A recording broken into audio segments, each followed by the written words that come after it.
அண்மைச் செய்தி.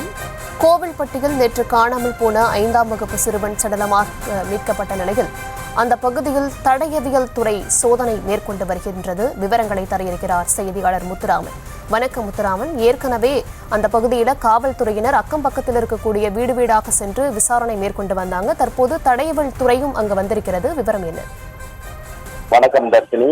இந்த சடலமாக மீட்கப்பட்ட சிறுவனின் வீட்டு அருகே 24 மணி நேரம் மது விற்பனை நடைபெற்று வந்த அதிர்ச்சி தகவல் வெளியாகியுள்ளது. தொடர்ச்சியாக தற்போது தூத்துக்குடி மாவட்டத்திலிருந்து தடயவியல் நிபுணர்கள் அந்த பகுதியில் தொடர் வீடு வீடாக பகுதியில் சம்பந்தப்பட்ட இடங்களில் தற்போது சோதனை செய்து வருகின்றனர். அதாவது கோயில்பட்டி காந்திநகர் பகுதியில் இந்த பல்வேறு இடங்கள் நடைபெற்று வருகிறது. அதேமாதிரி இந்த சிசிடிவி கேமரா ஆய்வு செய்த பல்வேறு சம்பந்தமில்லாத நபர்கள் உள்ளே சென்றுள்ளதாக தெரிகிறது.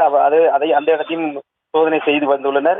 இப்போது இந்த அதிர்ச்சி தகவலானது காவல்துறை 3 தனிப்படைகள் அமைக்கப்பட்டு பல்வேறு விதமாக கோணங்களில் இப்போ விசாரித்து வருகின்றனர்.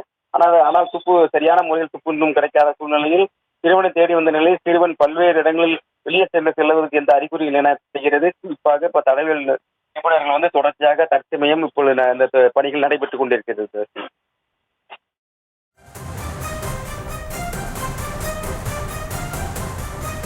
விவரங்களுக்கு நன்றி முத்துராமன்.